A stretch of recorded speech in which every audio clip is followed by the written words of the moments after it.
हाँ जी बेटा, गुड इवनिंग। चलो जी बेटा, आज की क्लास स्टार्ट करते हैं। आज की क्लास में बेटा हमने ग्रेच्युटी की प्रॉब्लम्स लेनी है आपकी। तो कौन सा सम बेटा करवाना है बताइए। सबसे पहले बेटा हम सम नंबर आपने लिखा है चैट बॉक्स में थर्ड। चलो बेटा थर्ड सम करते हैं।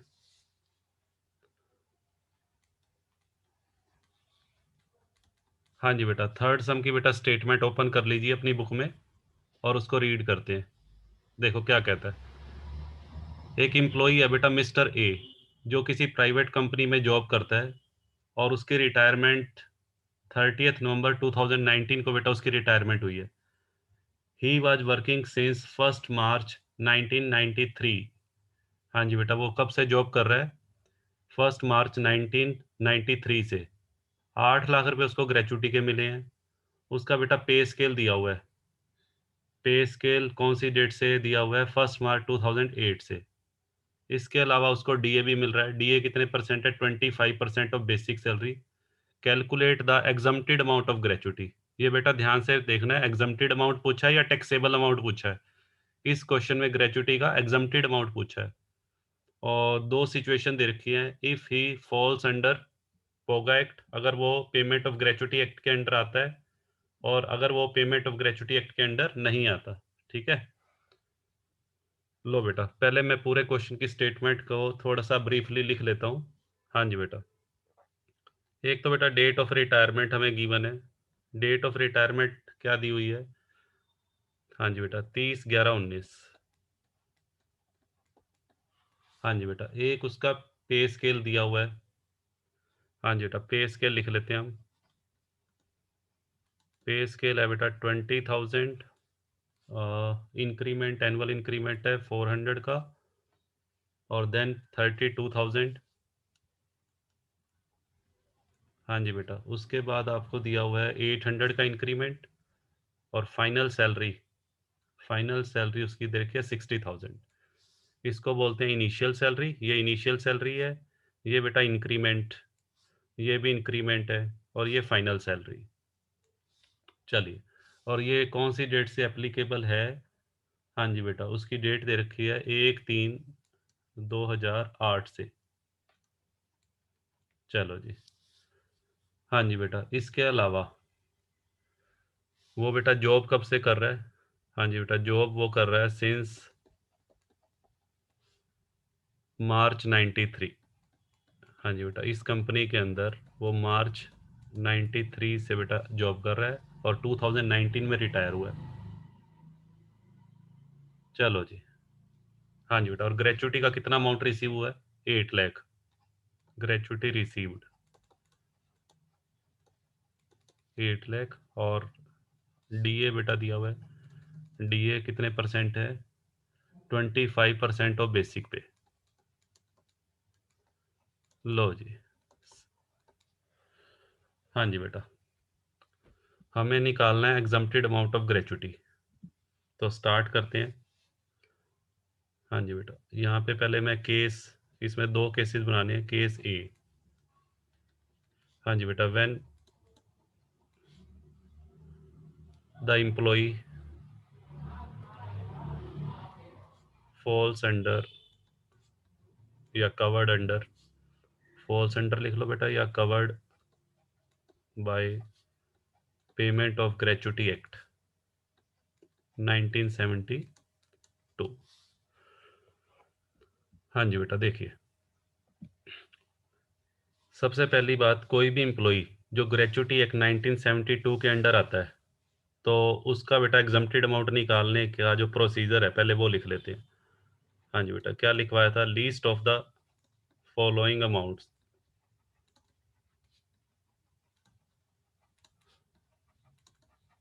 Will be exempted. हाँ जी बेटा, मैं आपको तीन तीन अमाउंट लिखवाऊंगा। तीनों में जो सबसे कम होगा वो एग्जम्प्ट होगा। तीन अमाउंट बेटा कौन कौन से? सबसे पहला अमाउंट क्या था? Actual amount received. ग्रेचुटी का बेटा कितना अमाउंट रिसीव हुआ है?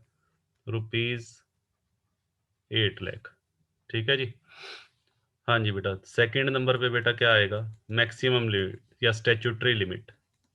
स्टैट्यूटरी लिमिट कह लीजिए या मैक्सिमम लिमिट। मैक्सिमम लिमिट बेटा कितने रुपए की है? ₹20 लाख। उसके बाद बेटा थर्ड नंबर पे आ जाइए। ये एम्प्लॉई जो है POGA act, payment of gratuity act 1972 से कवर्ड है। तो थर्ड पॉइंट 15 डेज सैलरी निकालने के लिए वर्किंग डेज एक महीने में कितने लेट करेंगे? 26 और multiplied by last month salary और multiplied by length of service.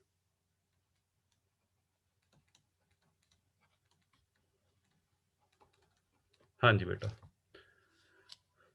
अब ये जो थर्ड पॉइंट है, थर्ड पॉइंट का अमाउंट कैलकुलेट करने के लिए हमें कुछ वर्किंग नोट्स बनाने होंगे। हाँ जी बेटा, तो पहले कुछ वर्किंग नोट्स हम बनाते हैं।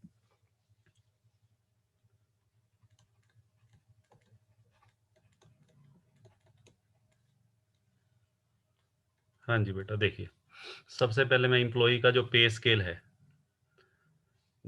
हाँ जी बेटा, एम्प्लॉई का जो पे स्केल है उससे उसकी लास्ट मंथ की हमें सैलरी निकालनी पड़ेगी। लास्ट मंथ की सैलरी कौन से महीने की लेंगे? जिस महीने में रिटायर कौन सी डेट को हुआ है? 30 नवंबर को। अब मुझे बताओ, अगर कोई एम्प्लॉई 30 नवंबर को रिटायर होता है तो उसका लास्ट मंथ बेटा नवंबर होगा या अक्टूबर होगा? बताओ जरा। हाँ, नवंबर ही होगा, क्योंकि नवंबर का महीना उसने कंप्लीट किया। तो लास्ट मंथ सैलरी बेटा, लास्ट मंथ का मतलब यहाँ पर कौन सा मंथ है? नवंबर 19। मुझे इस महीने की सैलरी चाहिए। और सैलरी में बेटा क्या क्या लेना है ये बताओ मुझे। सैलरी में पोगा एक्ट में जब कवर्ड होता है तो क्या क्या लेते हैं? हाँ जी बेटा, बेसिक पे प्लस डीए। डीए बेटा कैसा भी हो। हाँ, इसमें डियरनेस पे कोई ज़रूरी नहीं है, डीए कैसा भी हो। चलो देखो अब कैसे करेंगे। उसके लिए बेटा वर्किंग नोट पहले मैं बना रहा हूँ। वर्किंग नोट में हमें जो पे स्केल दिया हुआ है, 1 मार्च 8 से 1 मार्च 2008 से 1 मार्च 2009। हाँ जी बेटा, पहले 20,000 सैलरी थी। हाँ जी बेटा, उसके बाद लिख लो 9-10। 1 मार्च 2008 से 1 मार्च 2010। हाँ जी बेटा, फिर कितनी हो गई? 20,400। हाँ जी बेटा, फिर 10-11। 10-11 में बेटा हो जाएगी, हाँ जी बेटा, 20,800। हाँ जी बेटा, उसके बाद आ जाइए 10-11 के बाद 11-12।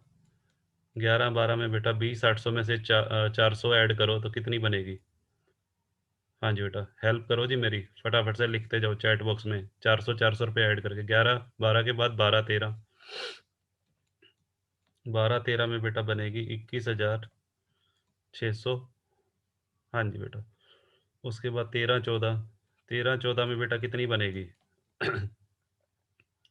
21,600 में, हाँ जी बेटा, 22,000। फिर 14-15।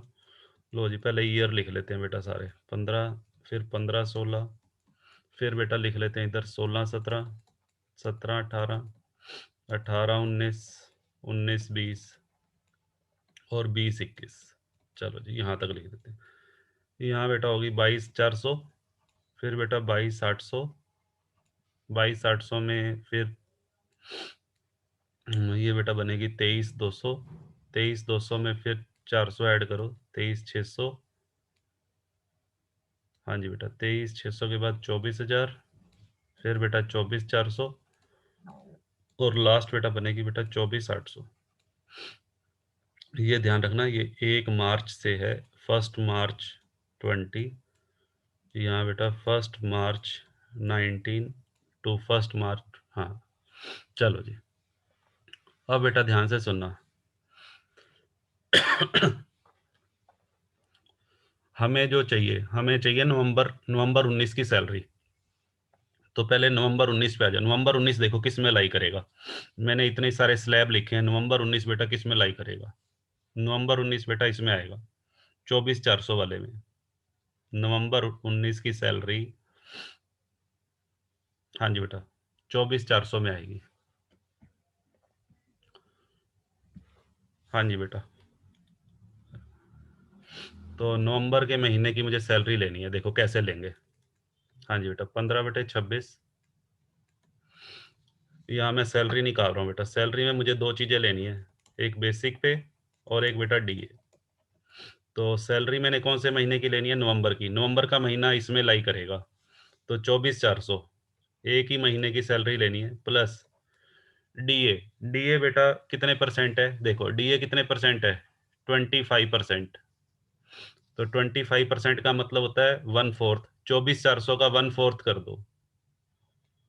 24,400 का बेटा 1/4 करेंगे तो 6100 रुपये आएगा।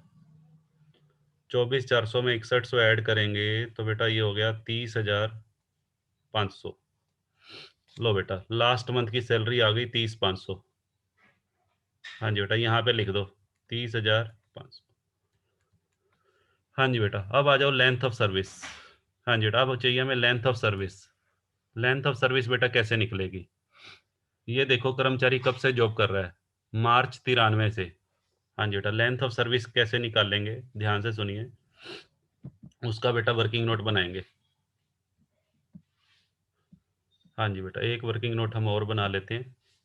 ये तो हमारा फर्स्ट वर्किंग नोट हो गया, जिसमें हमने लास्ट मंथ की सैलरी निकालने के लिए ये सब करना पड़ा। अब बेटा हम बना लेते हैं length of service. Length of service कैसे कैलकुलेट करेंगे? ये देखो कि एम्प्लॉई ने कब ज्वाइन किया था? मार्च 93 में ज्वाइन किया था। मार्च 93 में ज्वाइन करके और कितने साल बेटा सर्विस करी है उसने? कौन सी डेट को रिटायर हुआ है? 30/11/19 को। ठीक है जी। तो पहले आप एक काम करो, मार्च 93 से मार्च 19 तक, मार्च 93 से बेटा मार्च 19 तक के महीने निकाल लो। 2019 में से 93 गया तो कितने बनेंगे बेटा? 26 साल तो पूरे बनेंगे, 26 ईयर्स। और मंथ्स कितने बनेंगे? हाँ जी बेटा, मंथ्स बनेंगे अप्रैल। हाँ जी, मार्च तक तो हो गया। अप्रैल, मई, जून, जुलाई, अगस्त, सितंबर, अक्टूबर, नवंबर, 8 मंथ्स। हाँ जी बेटा, अप्रैल, मई, जून, जुलाई, अगस्त, सितंबर, अक्टूबर, नवंबर, हाँ 8 मंथ्स बनेंगे बेटा। 26 ईयर्स 8 मंथ्स। हाँ जी बेटा, 26 ईयर्स तो बेटा मार्च में कंप्लीट हो गए ना। हाँ जी बेटा, सुनो जी, मार्च 93 टू मार्च 19, पहले तो वो कैलकुलेट कर लो। और 8 मंथ्स बेटा और बनेंगे, तो इसको कितने ईयर्स कर देंगे? पोगा एक्ट के अंडर। हाँ जी बेटा, इसको फुल ईयर मान लेंगे। फुल ईयर मानेंगे तो 27 ईयर्स हो गए। Part of the year will be considered as full year. Part of the year exceeding 6 month. ठीक है, 6 महीने से अधिक की अवधि को फुल ईयर मानना होता है। तो यहाँ बेटा मैं 20 कितने ले लूँ? 7। हाँ जी बेटा, कैलकुलेट करो जी इसको। इसको बेटा कैलकुलेट करो कैलकुलेटर से और मुझे बताओ ये फिगर कितनी आ रही है।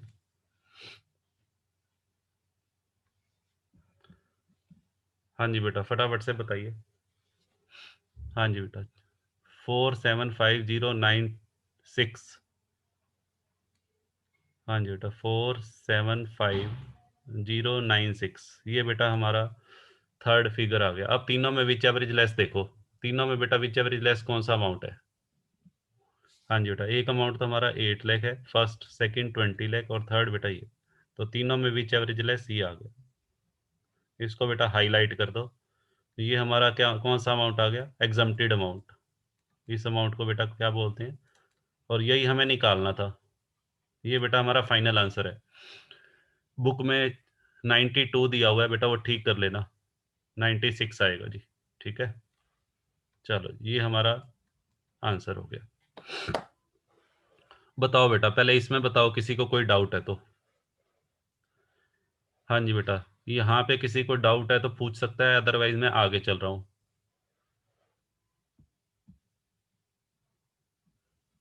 चलिए, हाँ जी बेटा, केस नंबर 2 पे आ जाइए।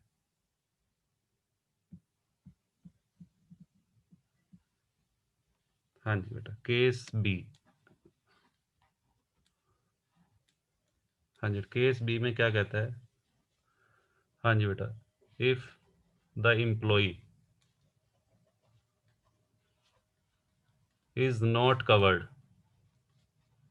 If the employee is not covered by POGA act. अगर employee payment of gratuity act 1972 के अंडर नहीं आता, यानी कि एक ऐसी ऑर्गेनाइजेशन में काम करता है जहां 10 से कम कर्मचारी है। जिस ऑर्गेनाइजेशन में 10 या 10 से ज्यादा कर्मचारी होते हैं वहां तो बेटा payment of gratuity act applicable हो जाता है। चलिए, तो यहाँ पे हम बात कर लेते हैं एग्जम्प्टेड अमाउंट कैसे निकलेगा। Least of following amounts will be exempted. हाँ जी बेटा, ध्यान से समझिएगा। सबसे पहला पॉइंट, एक्चुअल अमाउंट रिसीव्ड। हाँ जी बेटा, ये देखो ग्रेच्युटी का अमाउंट एक्चुअल में कितना रिसीव हुआ है, वो हमें क्वेश्चन में गिवन है 8 लाख। सेकंड बेटा, स्टैट्यूटरी लिमिट रुपीज 20 लाख। और थर्ड पॉइंट बेटा क्या था, 15/30, इसमें 15/30 लेना है और मल्टीप्लाइड बाय एवरेज सैलरी और multiplied by length of service. हाँ जी बेटा, तो लेंथ ऑफ सर्विस में बेटा मैंने बताया था पार्ट ऑफ द ईयर को इग्नोर करना है, चाहे 6 महीने से कम की अवधि हो चाहे ज़्यादा की अवधि हो, इग्नोर करना है। तो यहाँ पे लेंथ ऑफ सर्विस बेटा कितने साल बनेगी, यहाँ बनेगी 26 ईयर्स। हाँ जी, तो इसको बेटा जब हम कैलकुलेट करेंगे 15/30, हाँ जी, वैसे हमारे 26 ईयर और 8 मंथ्स बने थे, तो यहाँ पे बेटा हम लेंथ ऑफ सर्विस में लेंगे 26। अब जो मेन प्रॉब्लम हमारी किस चीज़ की है, एवरेज सैलरी। हाँ जी बेटा, एवरेज सैलरी मुझे कैलकुलेट करनी पड़ेगी वर्किंग नोट में। हाँ जी बेटा,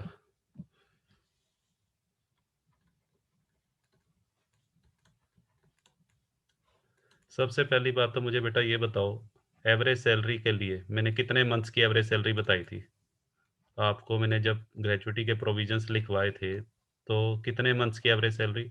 हाँ जी, वेरी गुड, 10 मंथ्स की।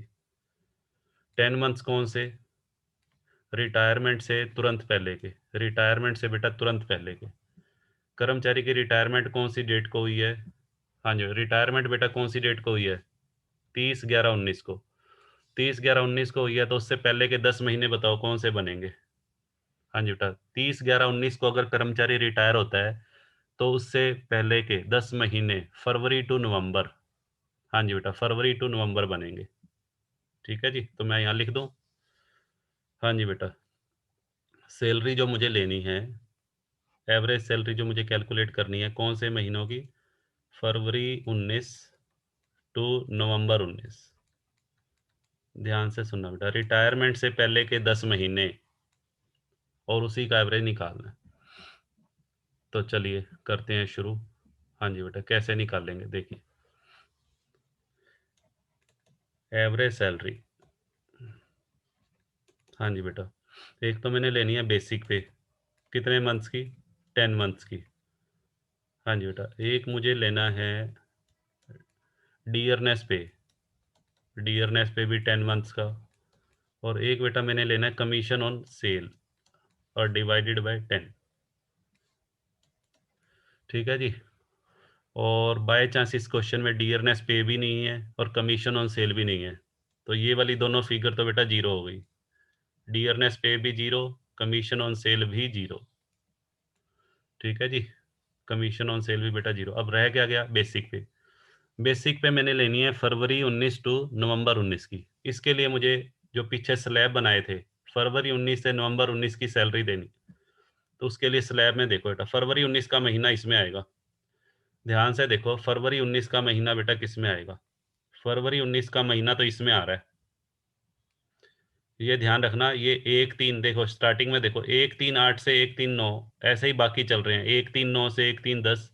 तो ये बेटा 1/3/18 से, ध्यान से सुनो, ये 1/3/18 से 1/3/19 है ये। हाँ, चलो जी, अब मुझे ये बताओ, मुझे फरवरी टू नवंबर लेना है, तो फरवरी 19 का महीना किस में आएगा, फरवरी 19 का महीना 24,000 में आएगा। और फरवरी के बाद मार्च 19 का महीना बेटा इसमें आएगा। एक महीना इसमें आ रहा है, एक महीना बेटा 24,000 में आ रहा है, ध्यान से सुनो, एक महीना तो इसमें आ रहा है 24,000 में, और बाकी के 9 महीने बेटा इसमें आ रहे हैं 24,400 में। 1 मंथ इसमें आ रहा है जो मुझे 10 मंथ्स चाहिए, और 9 मंथ्स बेटा इसमें आ रहे हैं। मेरे को फरवरी टू नवंबर चाहिए, तो फरवरी का महीना, हाँ जी बेटा देखो कैसे करेंगे। फरवरी का 1 महीना जो 24,000 वाला है, वो तो बेटा इसमें आ रहा है, और एक 24,400 इंटू 9 और डिवाइडेड बाय, ये बेटा बेसिक पे आ गई। डियरनेस पे है ही नहीं, डियरनेस पे की जगह मैंने जीरो लिखा है। कमीशन ऑन सेल की जगह भी बेटा जीरो लिखा है। ये बेसिक पे जो 10 मंथ्स की थी, बेसिक पे 10 मंथ्स को मैंने दो टुकड़ों में कैलकुलेट किया है। पहले 1 मंथ की बेटा सैलरी अलग है, और अगले 9 महीनों की सैलरी अलग है, और डिवाइडेड बाय 10। इसको बेटा कैलकुलेट करो। 2,43,600 डिवाइडेड बाय 10 कितना आ गया बेटा? 24,360। Very good. लो जी, अभिनंदन ने भी बता दिया, अनवी ने भी बता दिया जी, शीतल ने भी बता दिया। चलो 24,360। विकास, दीपिका, सभी का रिप्लाई मैं देख पा रहा हूँ। बहुत अच्छे, यहाँ बेटा लिख दो। अब यहाँ एवरेज सैलरी लिख दी मैंने, 24,360। हाँ जी बेटा, जरा कैलकुलेट करो जी। 15 टू जा, ये कैंसिल हो गया, और 2 से बेटा ये कैंसिल कर दो, 13। लो जी, मल्टीप्लाई करो। हाँ जी बेटा, 24,360 को 13 से मल्टीप्लाई करो। फटाफट से करो बेटा, आगे हमने चलना है। हाँ जी बेटा, 3,16,680। 3,16,680। Very good. अब तीनों में विच एवरेज लेस बेटा बताओ, तीनों में विच एवरेज लेस कौन सा अमाउंट है? हाँ जी बेटा, पहला अमाउंट तो था 8 लाख, दूसरा 20 लाख, और तीसरा बेटा ये। तो ये बेटा हमारा फाइनल आंसर आ गया, एग्जम्प्टेड अमाउंट। हमारे से बेटा एग्जम्प्टेड अमाउंट ही पूछा हुआ है, तो आंसर यही होगा। अच्छा, अगर टैक्सेबल अमाउंट पूछा हो तो क्या होगा? मान लेते हैं क्वेश्चन में एग्जम्प्टेड अमाउंट की बजाय टैक्सेबल अमाउंट पूछा होता, तो टैक्सेबल अमाउंट ऐसे निकलेगा। ग्रेचुटी रिसीव कितने की हुई थी? 8 लाख। 8 लाख में से कितने पे तक टैक्स नहीं देना? 3,16,680। हाँ जी बेटा, ये माइनस कर देंगे तो टैक्सेबल अमाउंट आ जाएगा 4,83,320 पे बेटा टैक्स लगेगा, जो सैलरी हेड में जाएगा अमाउंट। बट हमारे से ये अमाउंट नहीं पूछा हुआ, हमारे से तो एग्जम्प्टेड अमाउंट पूछा हुआ था, तो आंसर में बेटा ये लिखेंगे पेपर में। ठीक है जी, पेपर में ध्यान से पढ़ना क्या पूछा गया। हाँ जी बेटा, सभी बच्चे बताइए, क्या ये सम क्लियर है? हाँ जी बेटा, कोई भी पॉइंट अगर हल्की सी भी प्रॉब्लम हो तो आप दोबारा पूछ सकते हैं बेटा, मुझे जल्दी नहीं है। हाँ, वेरी गुड। मनीषा का आंसर आ गया, पूनम का भी क्लियर है। चलो जी, हाँ जी बेटा, तो आगे मूव करें। और बताओ, और सम बेटा कोई पूछना है आपको? ग्रेचुटी से रिलेटेड एग्जाम्पल्स कर लेना, आपकी बुक में एग्जाम्पल्स भी दिए हुए हैं, वो बिना देखे करने हैं आपने। एग्जाम्पल्स को बेटा बुक में, हाँ, पहले उसको, उसमें अगर कोई डाउट हो तो पूछ लेना।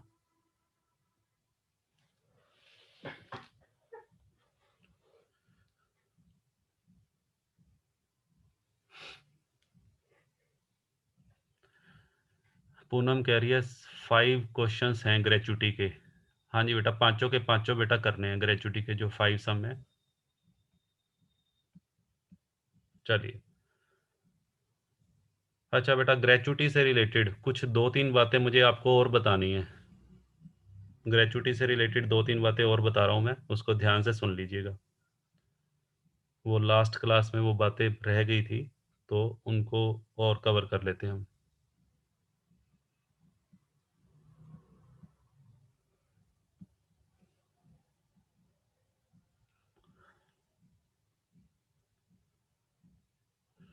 अश्विनी क्या कह रहे हैं? If an foreign employ, an foreign employ, if a foreign employee work in an Indian government 15 year and after that he works in Indian company, both since get gratuity pre examined amount मिलेगा। आपका बेटा question पूछने का तरीका ही बिल्कुल गलत है, आपका क्वेश्चन ही नहीं समझ में आ रहा मुझे। आप बाद में बात कर लेना मेरे से, आप क्या पूछना चाह रहे हो, आप कॉल कर लेना बेटा। हाँ जी, आपका क्वेश्चन चैट बॉक्स में जो आपने लिखा है बिल्कुल भी क्लियर नहीं है, क्या पूछना चाह रहे हो आप। हाँ जी, चलो जी आगे बढ़ते हैं। हाँ जी बेटा, सम अदर इम्पोर्टेंट पॉइंट्स देखिए।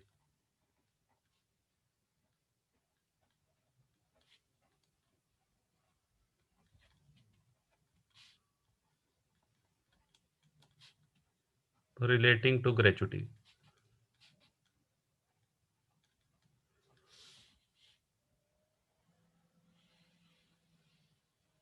हाँ जी बेटा, मैंने आपको एक बात बताई थी, ग्रेचुटी के लिए मैंने इम्प्लॉइज को बेटा कितने भागों में बांटा था बताओ। ग्रेचुटी के लिए मैंने इम्प्लॉइज को दो पार्ट में डिवाइड किया था, गवर्नमेंट इम्प्लॉई, हाँ जी बेटा, एंड नॉन गवर्नमेंट इम्प्लॉई। ठीक है जी, अब सुनिएगा ध्यान से। हाँ जी बेटा, यहाँ पर गवर्नमेंट इम्प्लॉई में बेटा क्या क्या लेना है, ध्यान से सुनिएगा। ग्रेचुटी के लिए गवर्नमेंट इम्प्लॉई किस किस को ट्रीट करना है, और बेटा नॉन गवर्नमेंट इम्प्लॉई किसको लेना है।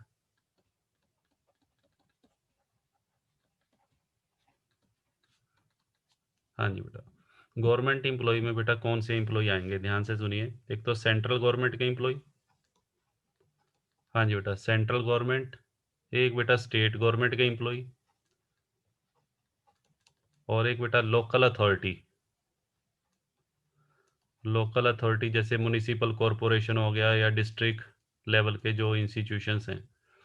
ठीक है जी, central government, state government, local authority. Local authority में मैंने आपको बताया हुआ है क्या क्या आता है, बताओ आप बताओ। लोकल अथॉरिटी बेटा मैंने फर्स्ट चैप्टर में बताया था आपको। लोकल अथॉरिटी में क्या क्या आता है, एक तो बताया था म्युनिसिपल कॉरपोरेशन, और बेटा क्या आता है बताओ।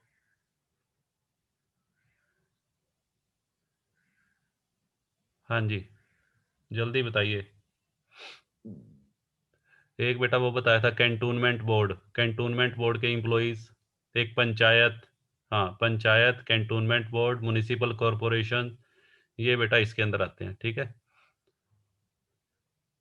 नहीं जी, इंस्टीट्यूशन एंड यूनिवर्सिटीज बेटा इसमें नहीं आती, गलत अश्वनी। हाँ जी, नॉन गवर्नमेंट एम्प्लॉय में बेटा क्या आएगा, नॉन गवर्नमेंट एम्प्लॉय में बेटा कौन से एम्प्लॉय आएंगे, ध्यान से सुनना। एक तो स्टैट्यूटरी कॉरपोरेशन, हाँ जी बेटा स्टैट्यूटरी कॉरपोरेशन के एम्प्लॉइज। हाँ जी बेटा, स्टैट्यूटरी कॉरपोरेशन क्या होता है मैं अभी बताता हूँ आपको। स्टैट्यूटरी कॉरपोरेशन के एम्प्लॉई एंड, और एक बेटा सेमी गवर्नमेंट एम्प्लॉई भी इसी में आएंगे। Semi government employees non government में आएंगे, और एक बेटा प्राइवेट सेक्टर एम्प्लॉइज।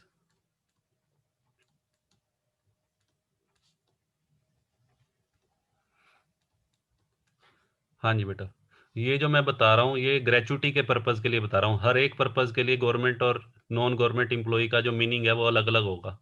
यहाँ पे मैं जो सिर्फ only for the purpose of gratuity, gratuity के पर्पज़ के लिए बात कर रहा हूँ। गवर्नमेंट एम्प्लॉई किस किस को ट्रीट करना है, सेंट्रल गवर्नमेंट, स्टेट गवर्नमेंट और लोकल अथॉरिटी। ठीक है जी, लोकल अथॉरिटी में आपको बताया हुआ है municipal corporation, district board, panchayat और कैंटोनमेंट बोर्ड आते हैं। ठीक है, नॉन गवर्नमेंट एम्प्लॉइज में statutory corporation, semi government employees और प्राइवेट सेक्टर एम्प्लॉइज आएंगे। ठीक है जी,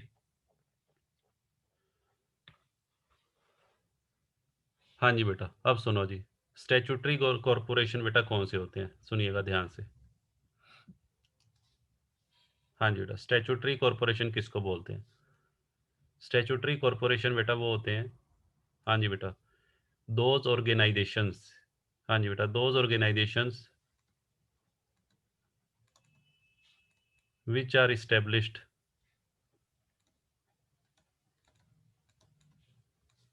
under या established by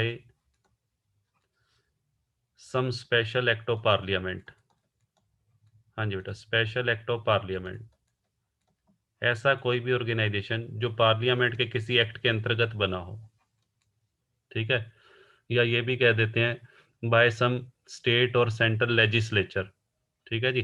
किसी कानून के अंतर्गत कोई संस्था बनाई गई हो, organisation establish under the some special act of parliament.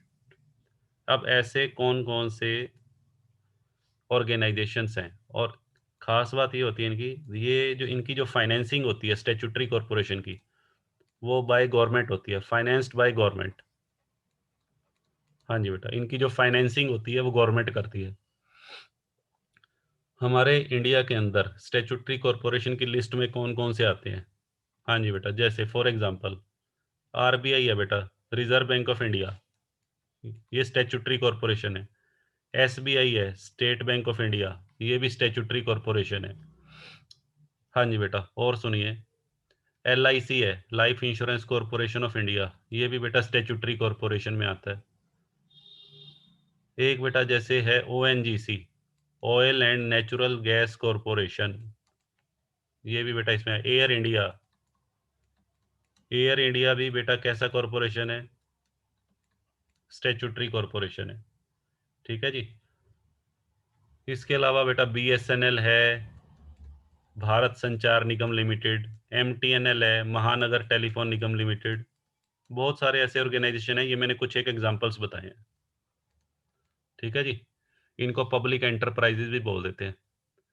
तो ये ध्यान रखना, ग्रेचुटी के लिए इन सभी के ऊपर नॉन गवर्नमेंट एम्प्लॉय के प्रोविजन एप्लीकेबल होंगे। स्टैट्यूटरी कॉर्पोरेशन के जो एम्प्लॉयज हैं बेटा, उनको नॉन गवर्नमेंट एम्प्लॉयज की कैटेगरी में डाला गया। ठीक है जी। चलो, हाँ जी बेटा, और देखिए, ये तो बेटा हो गया पहले 2 पॉइंट, गवर्नमेंट एम्प्लॉय और नॉन गवर्नमेंट किसको ट्रीट करना है। हाँ जी बेटा, तीसरी बात जो आपको ध्यान रखनी है ग्रेचुटी में। हाँ जी बेटा, फीमेल एम्प्लॉयज के केस में, फीमेल एम्प्लॉय बेटा जब प्रेग्नेंट हो जाती हैं तो उनको एक लीव मिलती है, मैटरनिटी लीव। मैटरनिटी लीव को बेटा हिंदी में बोलते हैं मातृत्व अवकाश। ये बेटा छुट्टियां मिलती हैं लेडीज को, हर एक उस लेडी को जो जॉब कर रही है, यदि वो प्रेग्नेंट हो जाती है तो उसको बेटा 6 महीने की मैटरनिटी लीव मिलती है। तो मैटरनिटी लीव ऑफ 6 मंथ्स और 26 वीक्स कह लो, 26 सप्ताह कह लो या 6 मंथ्स कह लो, विल बी टेकन एज, हाँ जी बेटा, उसको पीरियड ऑफ सर्विस मानना है। हाँ जी बेटा, इसका मतलब क्या है, सुनो ध्यान से, इसको मैं एक एग्जांपल से आपको क्लियर कर देता हूँ। जैसे मान लेते हैं बेटा कोई कोई लेडीज है, मिसिज एक्स। हाँ जी बेटा, मिसिज एक्स कोई एम्प्लॉई है। ठीक है जी। सपोज करो ये एक ऐसी एम्प्लॉई है जो किसी ऐसे इंस्टीट्यूशन में जॉब कर रही है जिसके ऊपर ग्रेचुटी एक्ट लागू होता है। हाँ जी बेटा, और इसने, मिसिज एक्स ने उस ऑर्गेनाइजेशन में, सपोज करो इसकी जो लेंथ ऑफ सर्विस बनी रिटायरमेंट तक 28 ईयर्स एंड 3 मंथ्स। हाँ जी बेटा, 28 ईयर 3 मंथ्स इसने जॉब की है, और ब्रैकेट में मान लो ये लिख दिया excluding, excluding 6 months maternity leave. Maternity leave का पीरियड इसमें शामिल नहीं है। 6 महीने वो मैटरनिटी लीव पर भी गई थी। ठीक है जी। तो 6 महीने का मैटरनिटी लीव का पीरियड इसमें लेंथ ऑफ सर्विस में शामिल नहीं है। तो गवर्नमेंट क्या कहती है कि मैटरनिटी लीव का जो पीरियड है, सुनो